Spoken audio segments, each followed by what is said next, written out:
Daremos sequência aqui ao primeiro dia do nosso encontro, 20º Encontro Internacional de Música e Mídia, com a palestra Paisagens Urbanas, Paisagens Sonoras, Cultura e Identidade, Produção Musical em Contexto de Plataformização, com o professor Maurício Ribeiro da Silva.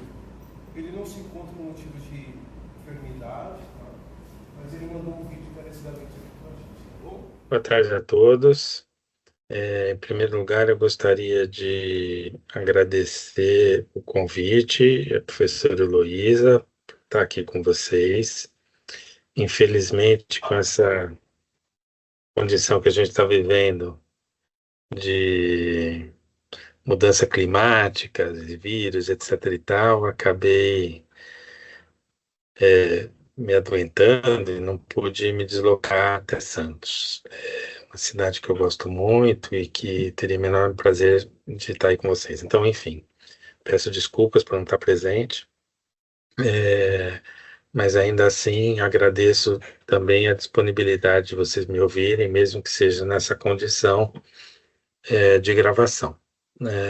Então, enfim, é, a fala de hoje, Heloísa me pediu que a gente propusesse um diálogo a partir do subtema do encontro, né, dos independentes aos algoritmos, buscando olhar também para essa condição urbana, né, da urbanidade do fenômeno musical e também buscando trazer à tona essa relação com o próprio local onde vocês estão, aí em Santos, né, que é um lugar histórico.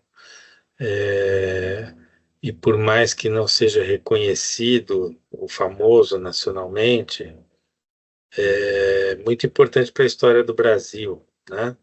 Para a história do Estado de São Paulo e para a história do Brasil, representando um processo econômico vigoroso, num ambiente que é relevante desde o início da colonização, né? Não exatamente em Santos, mas em São Vicente, mas toda essa região importante, seja para a nossa história, seja para a nossa economia, com seus ônus e bônus, né?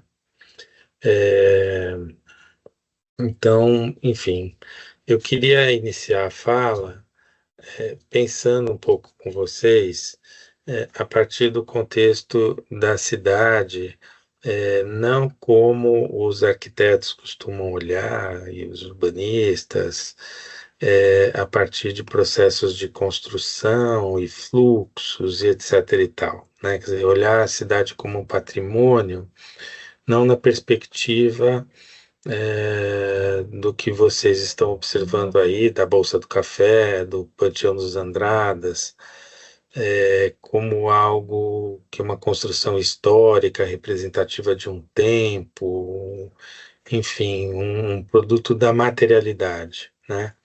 Eu gosto de pensar a cidade a partir da perspectiva de um produto cultural, produto da cultura, melhor dizendo, né? O resultado da cultura, a consubstanciação do processo da cultura.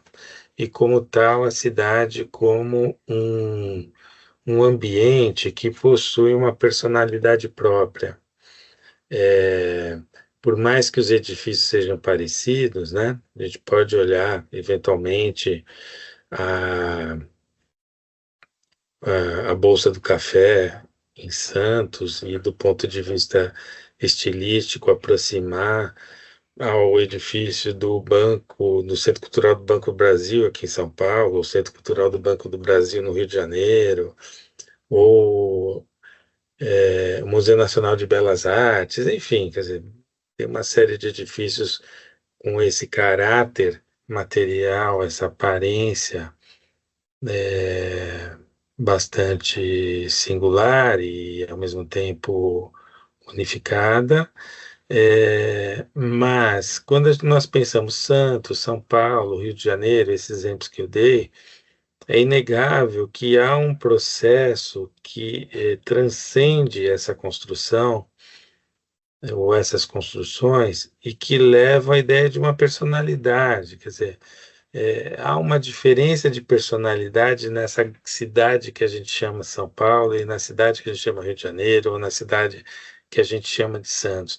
A gente costuma lidar isso com a ideia do modo de vida, mas enfim, é como se emergisse desse coletivo uma identidade, né? Nós estamos falando de uma identidade coletiva do ser santista, desculpe, do ser paulistano, do ser carioca.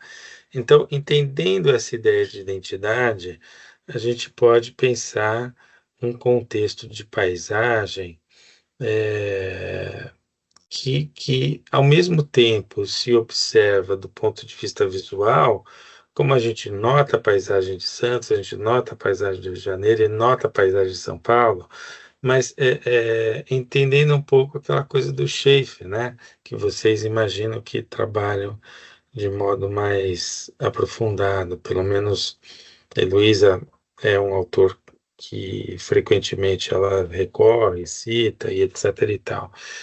A paisagem sonora como complemento dessa paisagem urbana, né? Ou, melhor dizendo, a paisagem sonora como uma forma específica de manifestação da paisagem urbana. Então, se a gente pensar a correlação entre música e cidade, a questão da identidade me parece que é um processo interessante de ser observado. É, eu lembro sempre de um contexto do Bexiga aqui em São Paulo, que é um lugar conhecido e vale a pena a gente trazer à tona um pouco para delinear essa ideia, né? O Bexiga nunca foi o lugar dos casarões, dos ricos, né, que estavam lá nos Campos Elíseos, na Paulista. Bexiga sempre foi um lugar popular, desde a sua origem.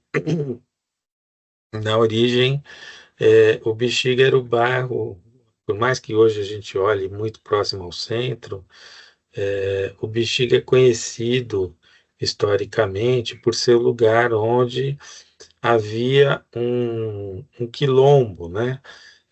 A gente tem um pouco a ideia de quilombo como esse lugar dos escravizados que fugiram e se escondem e criam um núcleo próprio. Isso não fica muito claro no Bexiga. Me parece que deveria haver algum nível de articulação, né, entre aquele quilombo que estava ali onde hoje é a Praça 14 Bis, até recentemente existe, né, uma escavação feita para o metrô que encontrou os restos desse núcleo. Então, enfim, uma articulação desse território, né, do Quilombo com o território do centro, que na época ficava dentro da colina histórica, o triângulo histórico das igrejas e parte do colégio. Então, enfim, esse lugar, Bexiga, historicamente é um lugar negro, né, de pessoas escravizadas, e não é à toa é o berço da Vai-Vai, que é a escola de samba mais antiga de São Paulo. Então, por mais que o tempo tenha criado outras camadas, né, a camada italiana é que dá cara ao Bexiga hoje, como se o Bexiga fosse o bairro italiano, o bairro italiano de São Paulo, né? A despeito da presença italiana no Bom Retiro, na Barra Funda, no Brás, na Moca, o bairro italiano, a cara do bairro italiano, ela se vinculou ao Bexiga.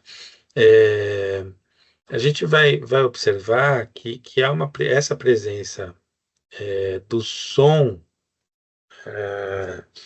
produzido a partir daquela cultura que emerge do quilombo, né, que se torna o samba, que se torna a escola de samba, se mantém presente e conforma as relações da paisagem do Bexiga, né? É, e essa conformação chega até a ideia de um caráter tipicamente paulistano, né? Que é o samba italiano, essa coisa que ficou com a cara do Adoniran Barbosa, que cantava muito Bexiga, apesar de não morar no Bexiga, até onde eu sei.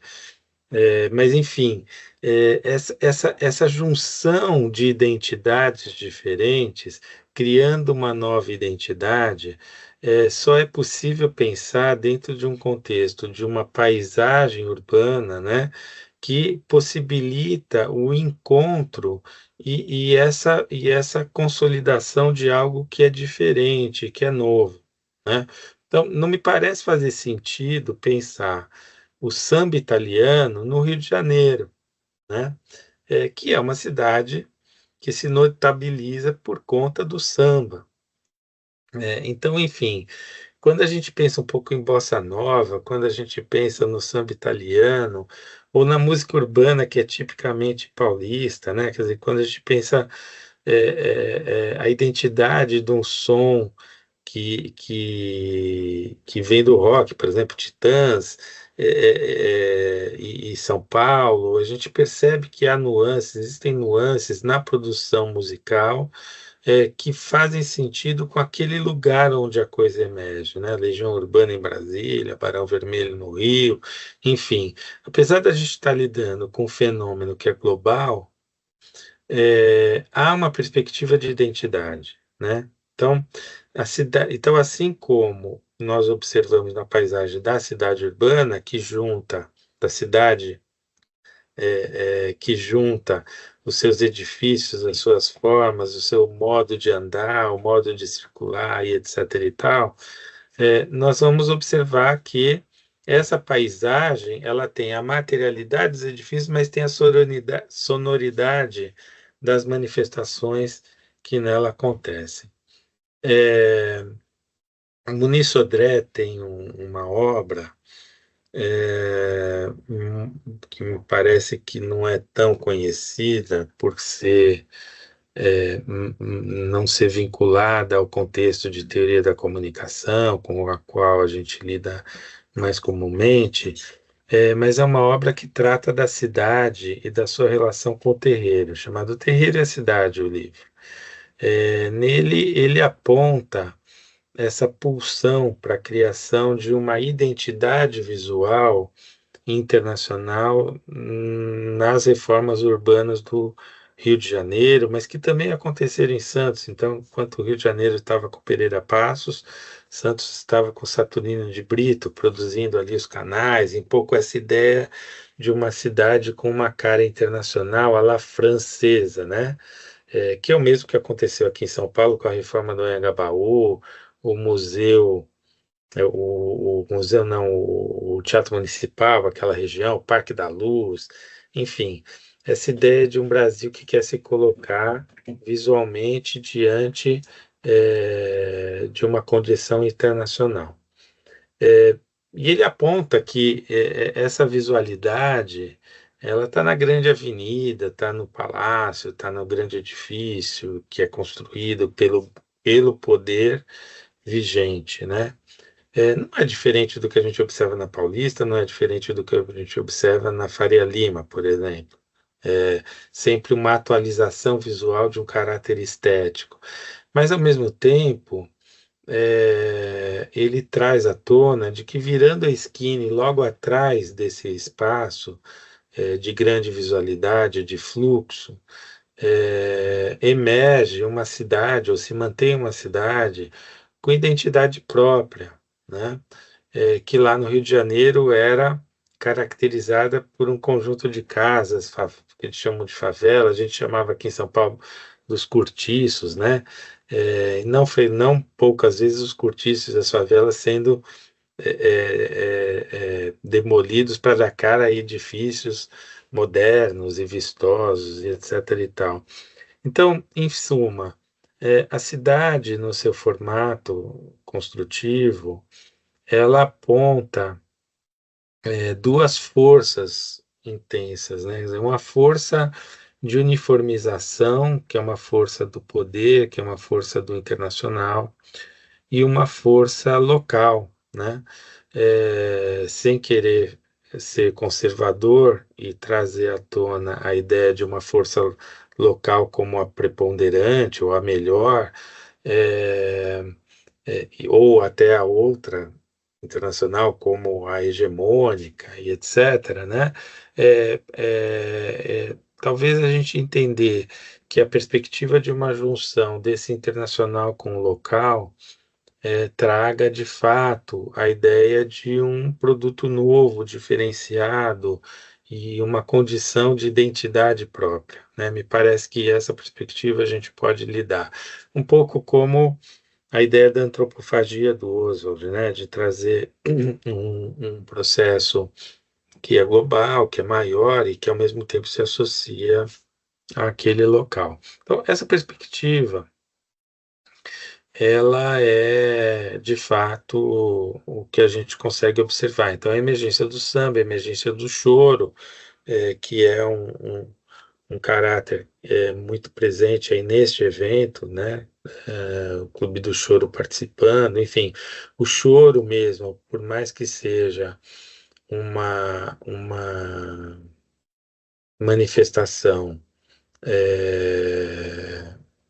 que muitas vezes é associada ao Rio de Janeiro, né, por conta de Pixinguinha e os músicos que estiveram por lá, a gente sabe que o choro é uma manifestação muito presente em Brasília, em São Paulo, no, no, em Santos também, né?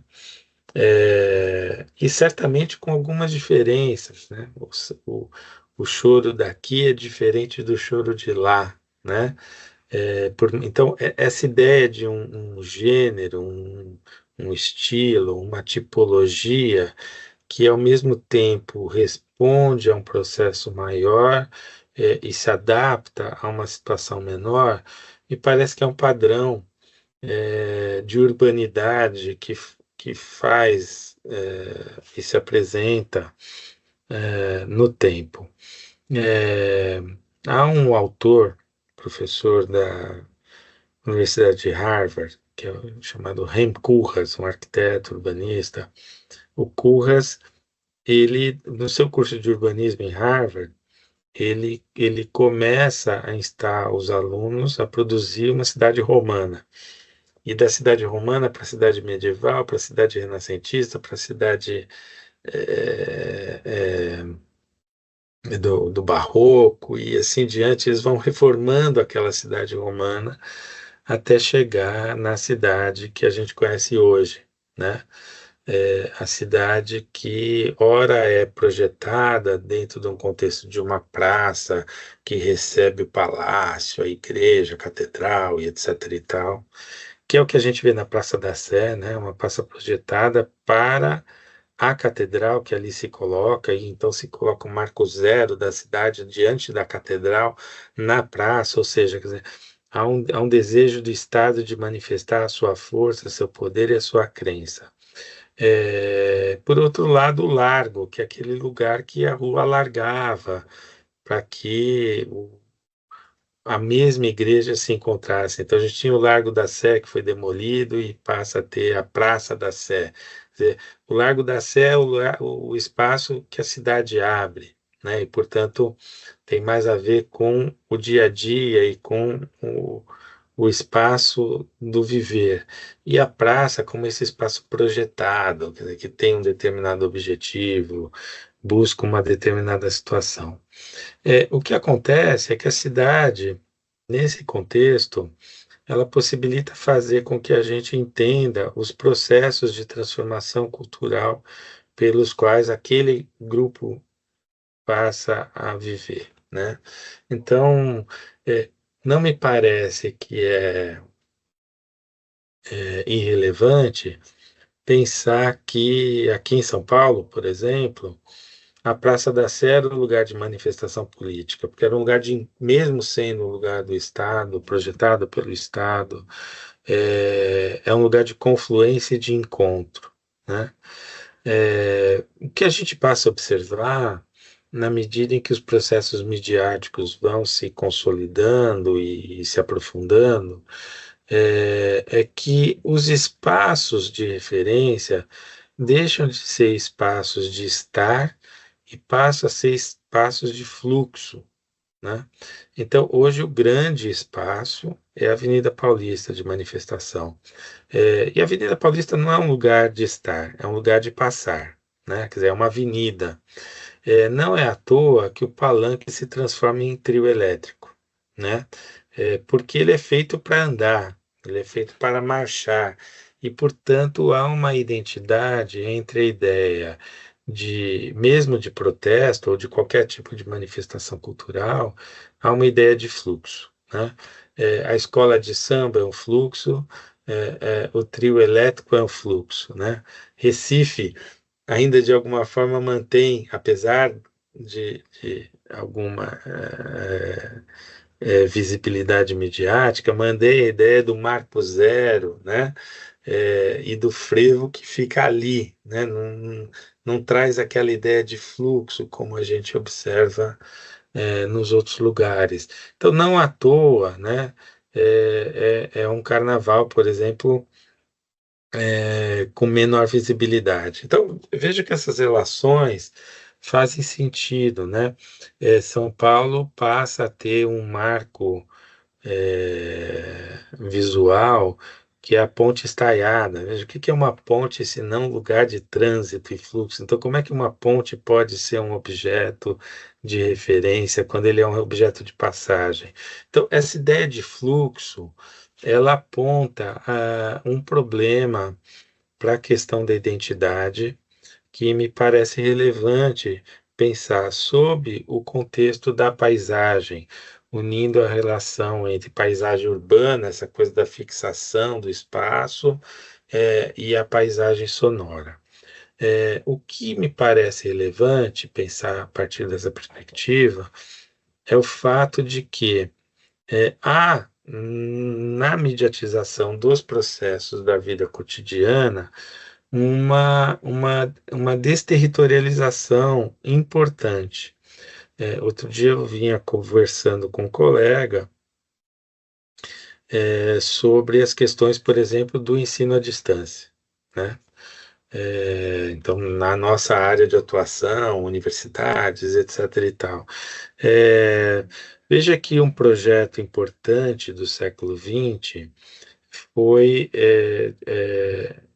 por mais que seja associado a uma ideia de governo militar, por conta da construção de grandes espaços que dificultam a ideia de protesto, houve um processo na Universidade de São Paulo, por exemplo, de criação de um grande campus universitário, né? E deixando de lado aquelas unidades isoladas dispersas pela cidade. Então, a Faculdade de Direito de São Francisco é a única que não foi para o campus, mas a Faculdade de Medicina também.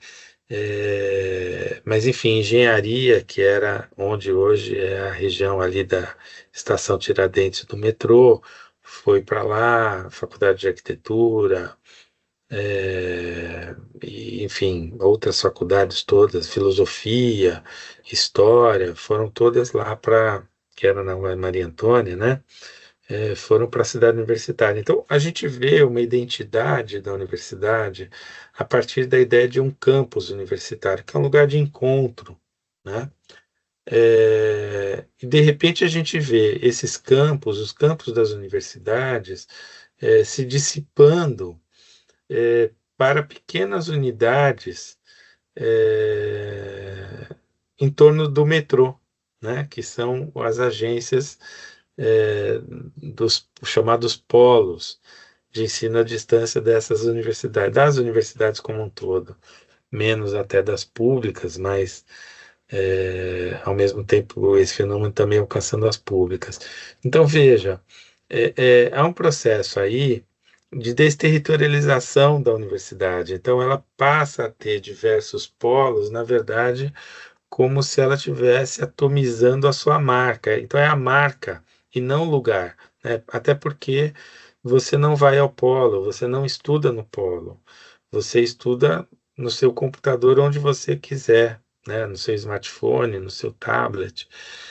Então, portanto, a gente começa a ver uma sobreposição da ideia de algumas marcas a esse território, né?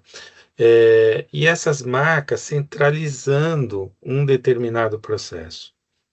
Então, essa ideia de centralização que me parece relevante.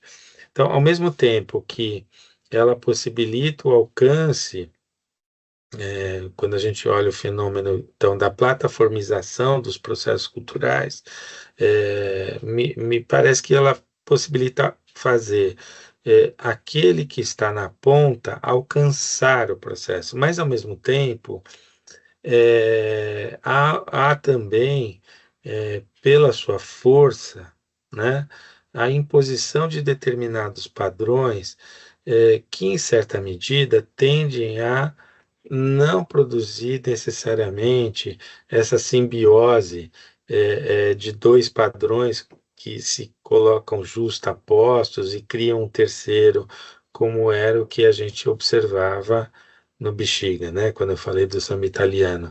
Me parece que há um processo que tende a uniformizar de forma muito grande aquilo que era identitário e que estava lá na ponta disposto. Então, no Musimid do ano passado, eu citei uma notícia que eu ouvi de que, por exemplo, o contexto da produção musical disseminada pelas plataformas de streaming estava alterando a estrutura da composição na medida em que o refrão que ficava mais para o meio, mais para o final da música, aquela parte que é a parte da memória, né?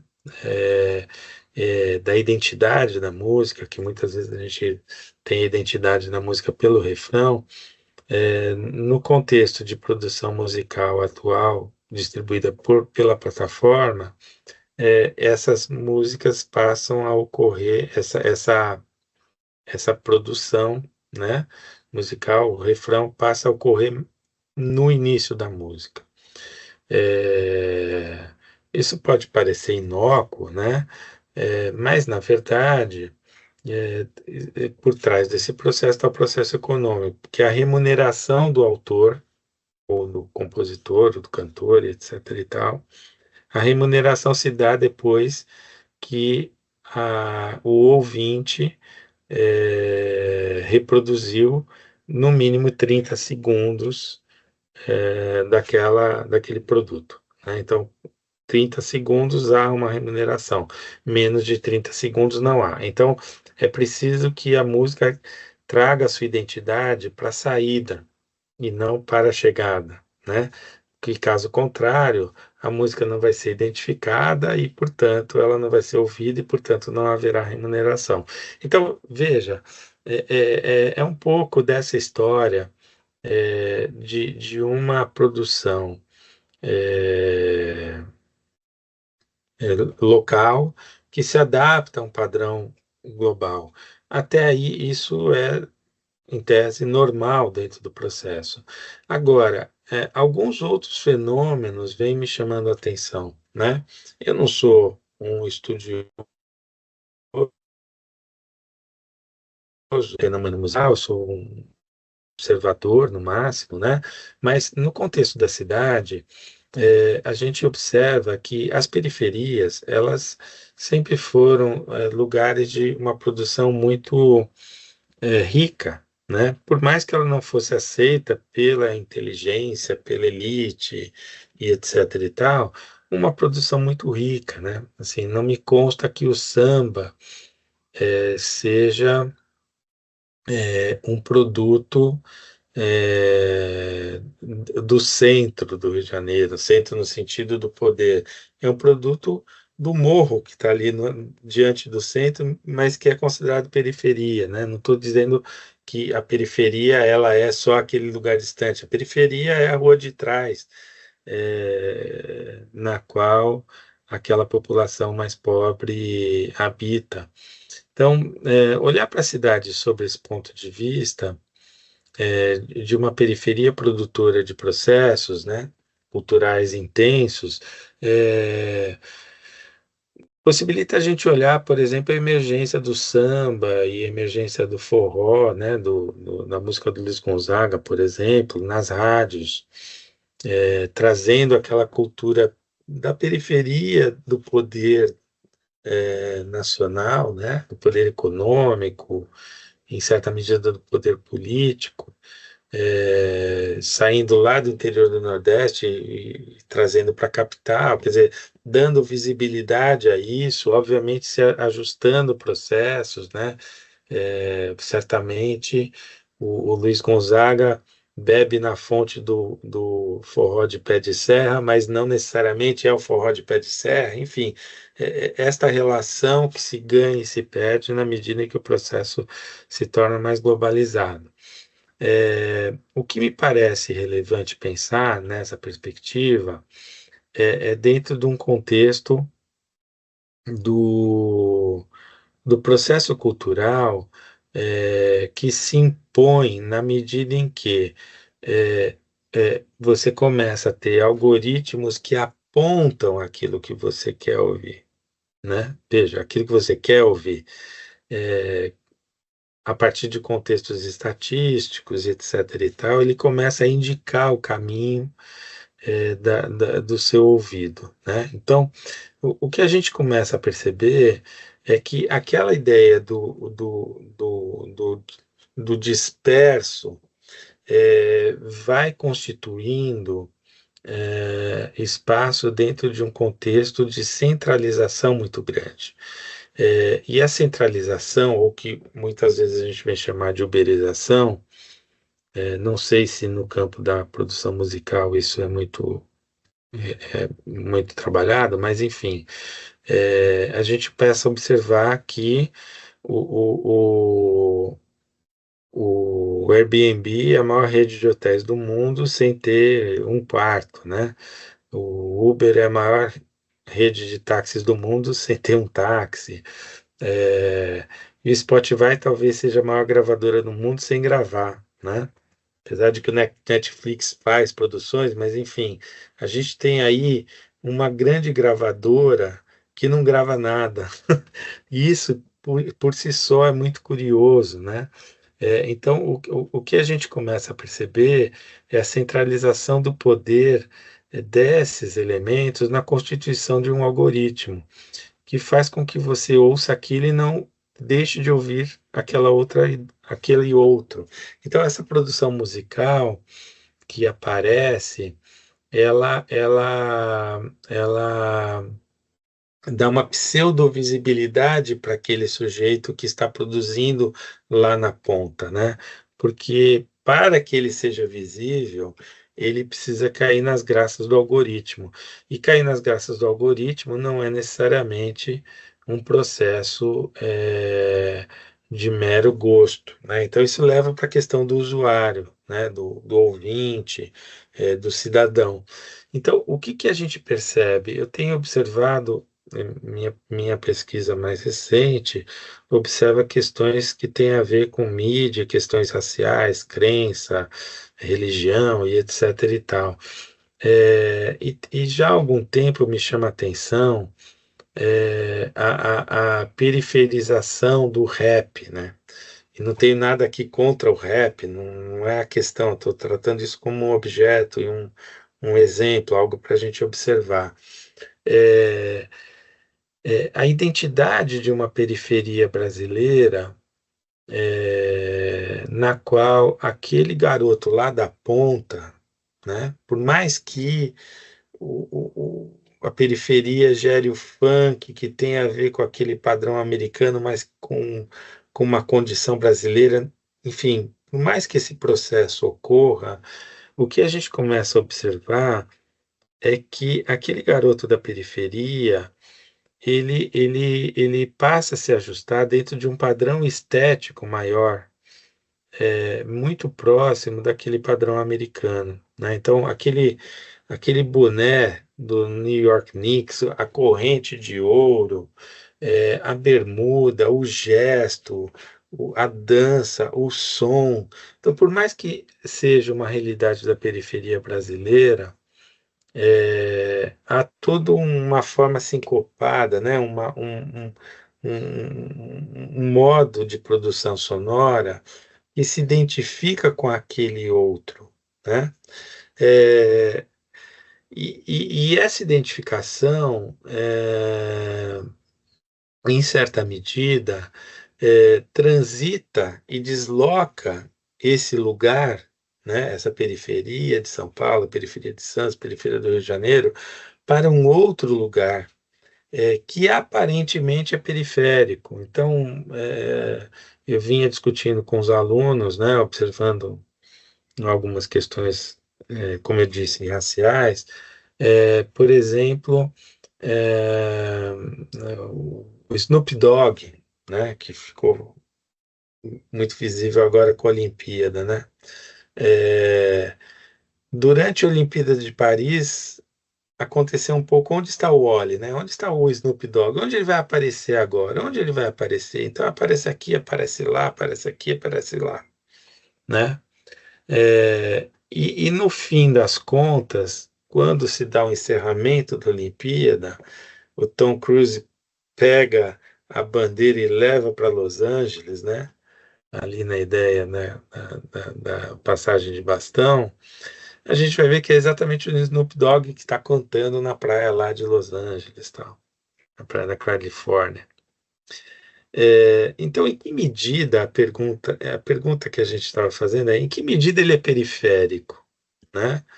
Então, ele é o centro do poder, quer dizer, ele em si ganha milhões, ele está no mainstream, ele vende muito, o algoritmo aponta para que você ouça ele. Então há uma correlação entre o gesto dele, a sonoridade que ele produz e o gesto daquele garoto da periferia, a sonoridade que ele produz. Então a gente começa a ter, de fato, uma dificuldade com as questões de observar as questões de identidade, em certa medida. Não estou dizendo que elas não ocorrem, né? Mas que há um processo de emissão que se coloca cada vez mais forte na medida em que aquele espaço urbano de vida e convívio diminui em sua capacidade de interação, né? Basta a gente observar que